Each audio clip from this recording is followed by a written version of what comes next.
Why do some people learn a new language in 6 months, while others study for years and still struggle to hold a basic conversation? Why do some students seem to absorb information effortlessly, while others spend twice as long studying and remember half as much? The answer is almost never intelligence. It is almost never natural talent. And it is almost never how much time someone spent studying. The answer, almost every time, is method. The fastest learners are not smarter. They are using strategies that work with the brain instead of against it. And the slowest learners are often working incredibly hard using methods that feel productive, but are, according to the science, some of the least effective approaches available. Learning is a skill, not a fixed trait you either have or do not have, but a skill, something that can be understood, practiced, and dramatically improved. And once you understand how your brain actually builds knowledge, the methods that work stop being mysterious and start being obvious.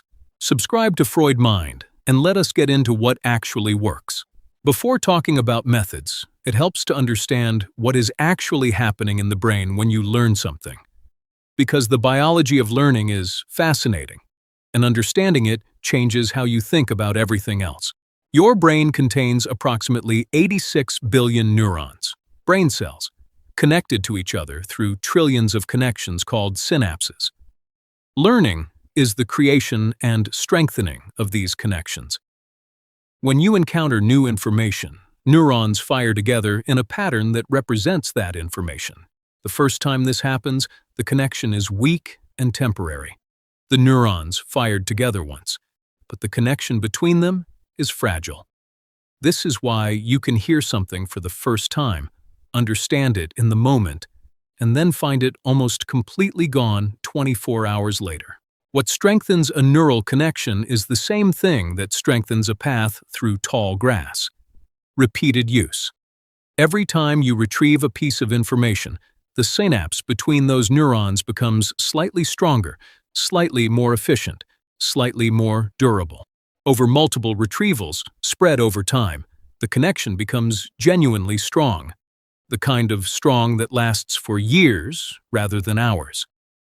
This is the physical process that underlies long-term memory. There's a concept called the forgetting curve, first described by psychologist Hermann Ebbinghaus in the 1880s, that maps how quickly we forget new information if we do nothing with it. The curve is steep. Within 24 hours of learning something new without any review or practice, most people have forgotten more than half of it. Within a week, what remains is often a small fraction of what was originally learned. This is a normal feature of how the brain manages information. The brain does not hold on to everything. It holds on to things it has evidence of needing. Understanding this changes the entire approach to learning. The question is not just how to get information in. The question is how to give the brain enough evidence of need that it holds on to that information long enough to be useful. Before getting into what works, it is worth spending a moment on what does not work, because the most common study habits are, unfortunately, some of the least effective ones, according to the research. Passive rereading is probably the most widespread study method in the world. You read your notes, you read the textbook chapter, you read it again. It feels productive. The information is right in front of you. You are spending time with the material. But passive rereading creates what psychologists call the fluency illusion, the feeling of familiarity that comes from having seen something before, which the brain can easily mistake for genuine understanding. Seeing something and being able to recall or use it are completely different cognitive processes, and the first does not automatically produce the second. Highlighting has the same problem. Most people highlight the important parts of what they read, then later review the highlighted sections, which is, again, just passive rereading, now in a different color. The act of highlighting itself does not strengthen memory. It just identifies what you are going to reread later. Cramming, trying to learn a large amount of material in a single intensive session immediately before it is needed, produces short-term performance at the cost of long-term retention. The information may be accessible for the exam or the presentation, but it is gone within days because it was loaded into short-term memory without the repetition across time that long-term consolidation requires. Students who cram consistently tend to forget their course material as soon as the exam is over, which means that learning, in any meaningful sense, barely happened. Multitasking while studying, music with lyrics playing, switching between studying and checking a phone or social media dramatically reduces the quality of what is being encoded. Attention is not infinitely divisible. The brain is not actually doing two things at once when it multitasks. It is switching rapidly between things, and each switch carries a cost in terms of depth of processing. Studying while distracted produces a shallow encoding of information that is much more vulnerable to forgetting than studying with genuine focus. The single most powerful learning technique, supported by cognitive science research, is something called active recall. Instead of looking at the information again, you close the book, put the notes face down, and try to retrieve it from memory. You test yourself. You answer practice questions. You use flashcards to try to produce the answer before you look. You try to write down everything you can remember about a topic from scratch, then check what you got right and what you missed. The reason active recall works so dramatically better than passive review comes back to the biology of memory. Retrieving information from memory is not the same process as looking at information on a page. Retrieval actively strengthens the neural connections that hold that information. Every time you successfully retrieve something, every time you produce a memory rather than just recognizing it on a page, the memory becomes stronger and more durable. Researchers call this the testing effect or retrieval practice effect, and it is one of the most robustly replicated findings in the science of learning. Studies comparing students who reread material versus students who practice testing themselves on the same material consistently show the testing group retaining dramatically more information over time, sometimes twice as much or more, even though both groups spent the same amount of time with the content. The method, not the time, makes the difference. The practical application is simple. Whenever you study, prioritize retrieval over review. Do practice questions before rereading. Use flashcard systems that test you on information rather than just showing it to you. After reading a chapter, close it and write down everything you can remember before checking. The discomfort of not immediately knowing something, that feeling of effort when you try to retrieve, is not a sign that you are doing it wrong. It is the sign that learning is actually happening. Active recall works even better when it is combined with what is called spaced repetition, timing your reviews to happen at increasing intervals as your memory of the material strengthens. The logic is elegant. The forgetting curve tells you that you will forget new information rapidly if you do not review it. The key insight is that reviewing right before you forget it is the most efficient use of study time. If you review something the day after you learned it, you catch it before most forgetting happens.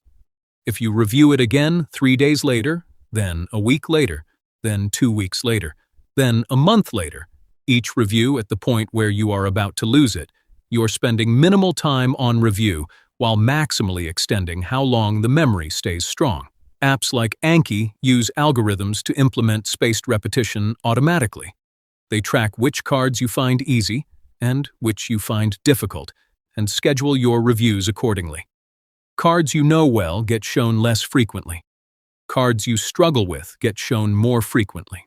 The system does the scheduling work for you, which makes it easy to implement consistently. The key contrast is between spaced repetition and marathon study sessions. Spending 5 hours studying the same material in a single session, which feels like it should produce strong learning, is significantly less effective than spending 1 hour today, 30 minutes tomorrow, 20 minutes in 3 days, and 15 minutes next week. The total time might be similar, but the distribution across time produces dramatically more durable memories. Your brain is not a bucket you fill. It is a network of connections that need to be reinforced repeatedly across time. One of the most useful practical strategies for handling complex information is a technique called chunking, organizing individual pieces of information into meaningful groups that the brain can handle as single units. Your working memory is limited. Most research suggests it can hold around 4 to 7 discrete items at once. If you try to learn 10 separate, unrelated things simultaneously, you are already over capacity.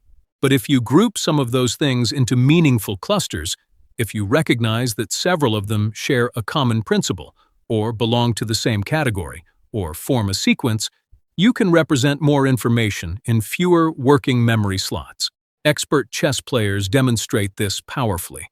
When shown a chess position for a few seconds, chess masters can reproduce it almost perfectly. Beginners can reproduce only a few pieces.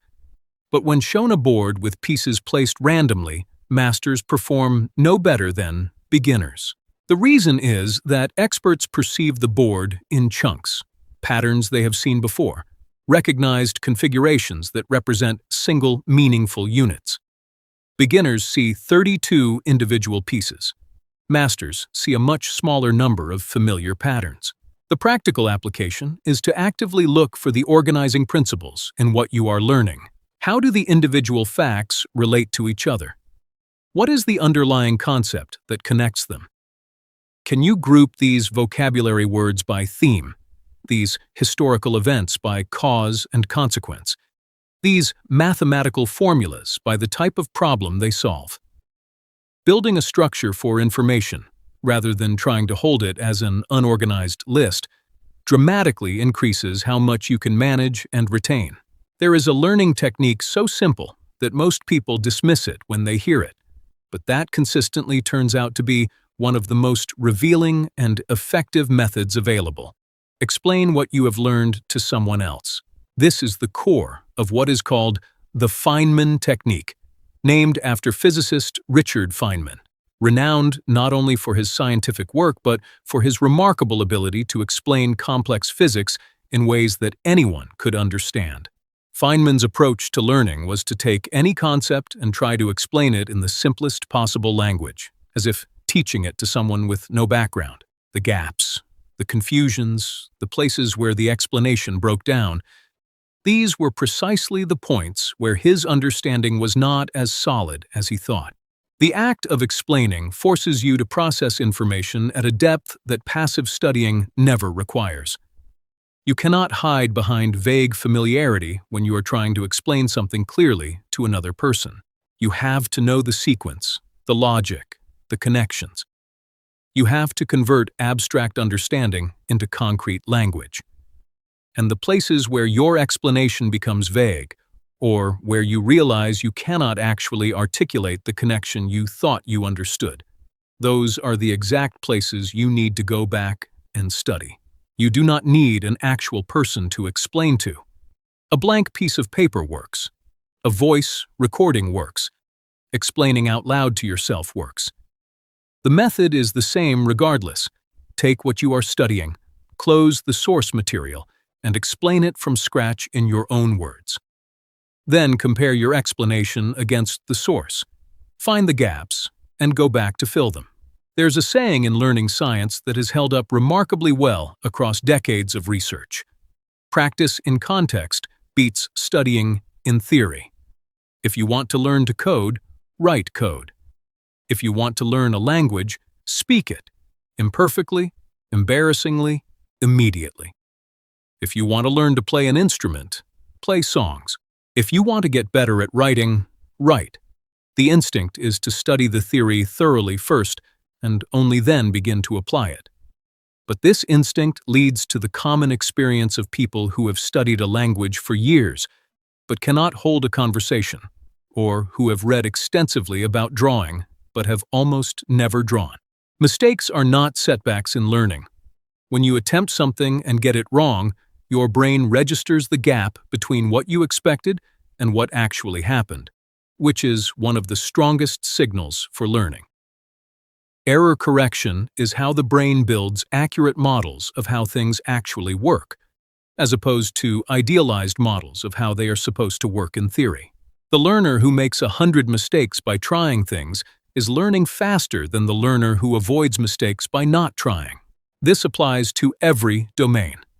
Medical students learn diagnosis most effectively, not from lectures, but from seeing patients. Athletes improve not primarily from watching others play, but from playing. The gap between knowing something and being able to do it is closed by doing, not by knowing more. Most people understand intellectually that sleep is important. Fewer people understand exactly why it is specifically important for learning, and the answer is specific and fascinating enough to change how you think about your sleep schedule. During sleep, the brain consolidates the day's learning. The memories that were formed during the day, which at the time of encoding are relatively fragile and prone to interference, are transferred and stabilized during sleep into more durable, long-term storage. The connections between neurons that were activated during learning are replayed and strengthened during sleep in a process that is not fully understood but is clearly essential. Studies consistently show that sleep deprivation dramatically reduces the retention of recently learned information. The glymphatic system, the brain's waste clearance mechanism that operates primarily during sleep, removes metabolic byproducts that accumulate during waking mental activity. Without adequate sleep, these byproducts accumulate, and cognitive performance, including the ability to focus, to reason, and to learn, decreases measurably. The practical implication is direct. Studying until very late, or through the night, at the cost of sleep is a trade that almost never works in the learner's favor. The hours of sleep lost represent hours in which the day's learning would have been consolidated. Studying for an additional 2 hours at the cost of 2 hours of sleep may feel like it should produce better results, more time with the material. But the research consistently shows that the consolidation that happens during those 2 hours of sleep is often worth more than the additional study time. A short sleep, or even a short rest period after studying, before any significant distracting activity, appears to improve retention of what was just learned. The brain benefits from the transition to quiet after learning, even if full sleep is not possible. Physical exercise is probably the most overlooked tool in most learners' arsenals, partly because its effects on cognitive function are less intuitive than strategies like flashcards or practice questions. Exercise increases blood flow to the brain, including to areas most involved in learning and memory. It triggers the release of a protein called brain-derived neurotrophic factor, often described as fertilizer for the brain, which supports the growth of new neurons and the strengthening of synaptic connections. Studies show that people who exercise before or between study sessions demonstrate better memory retention and better performance on tests of focused attention than those who do not. Even a short walk produces measurable improvements in cognitive performance in the hours that follow. Students who exercised before class showed better learning outcomes than those who did not. The brain is a physical organ that responds to physical conditions, and a brain that has been oxygenated and activated through movement performs differently than a brain that has been sedentary for hours. The practical application is simply to build movement into your learning routine. Walk between study sessions, exercise in the morning before a day of intensive learning. Take a 10-minute walk when you feel your focus declining. The emotional dimension of learning is one of the most powerful and most consistently underused factors in how well information is retained. The brain does not store all memories with equal fidelity. Emotionally charged experiences, things that surprised you, moved you, made you laugh, scared you, inspired you, are remembered with greater detail and greater durability than neutral experiences. This is not a design quirk. It reflects the evolutionary logic that emotional intensity is a reliable signal of importance. Events that were emotionally significant were more likely to be events that mattered for survival, so the brain evolved to consolidate those memories more thoroughly. Connecting information to a story makes it more memorable than presenting it as an isolated fact. Understanding why something matters, how it is relevant to your actual life, produces deeper engagement than learning it in an abstract, disconnected way. Generating genuine curiosity about a topic before studying it changes how the brain approaches the encoding of information. The driest academic content can be made more memorable by finding the human story behind it, the real-world application that makes it suddenly interesting, the counterintuitive angle that makes you go, "Wait, really?" That moment of genuine surprise or curiosity is the brain flagging something as worth remembering, and then, if the encoding conditions are right, it usually does. The environment in which you study matters more than most people give it credit for. Attention is a resource that is continuously competed for by everything in your environment, and every interruption, every notification, every sound that catches your attention, every temptation to check a screen, extracts a cost from the cognitive resources available for deep processing of information. Research on deep work, a concept developed by computer scientist and author Cal Newport, suggests that the ability to focus without distraction for extended periods is both increasingly rare and increasingly valuable. The quality of thinking that happens in a genuinely focused state, without phone, without notifications, without the constant background hum of digital distraction, is qualitatively different from the thinking that happens in a state of constant partial attention. 1 hour of genuine, undistracted focus on a topic is consistently more productive than 3 or 4 hours of distracted, interrupted studying. This is not intuitive. More time feels like it should produce more learning. But the depth of processing that happens in a focused state is what determines how durable the encoding is. Shallow processing, however prolonged, produces fragile memories. Deep, focused, effortful processing produces memories that last. The practical application is straightforward, but requires discipline. When you study, actually study. Phone off, notifications disabled. A defined period of time with defined intent. The discomfort of sitting with focused attention on something difficult, without the escape hatch of checking your phone, is exactly the condition your brain needs to do its best learning. Across all of these strategies, active recall, spaced repetition, chunking, teaching, learning by doing, sleep, exercise, emotional engagement, focus. There is a common thread that is more important than any individual technique. Consistency beats intensity. Small amounts of focused, well-structured practice on a daily or regular basis produce dramatically better results over time than occasional long sessions. This is partly because of spaced repetition. The distribution across time is what builds durable memory.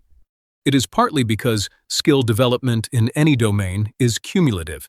Each day's practice builds on the previous day's foundation. And it is partly because habits are more reliable than motivation. Motivation fluctuates. There will be days when you do not feel like studying, when the material feels boring or difficult, when progress feels invisible. A habit, a regular time, a regular place, a regular routine that simply runs regardless of how you feel, carries you through those days in a way that relying on motivation cannot. The most successful long-term learners are not the most motivated. They are the most consistent. The brain's capacity to learn does not decline significantly with age for most people. What declines is often the consistency and structure of the learning environment, as adult life imposes fewer external structures than school did.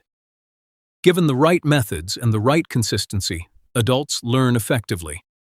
The research on neuroplasticity is consistent. The brain continues to form new connections and build new skills throughout life. The fastest learners in the world are not people with bigger brains or better memories or more natural ability. They are people who understand how learning works and who use that understanding to choose their methods deliberately. They are working with the brain instead of against it. They are using retrieval instead of recognition, spacing instead of cramming, doing instead of theorizing, sleeping instead of staying up late, focusing instead of multitasking. The methods are available to everyone. The question is just whether you use them. Like and subscribe to Freud Mind for more.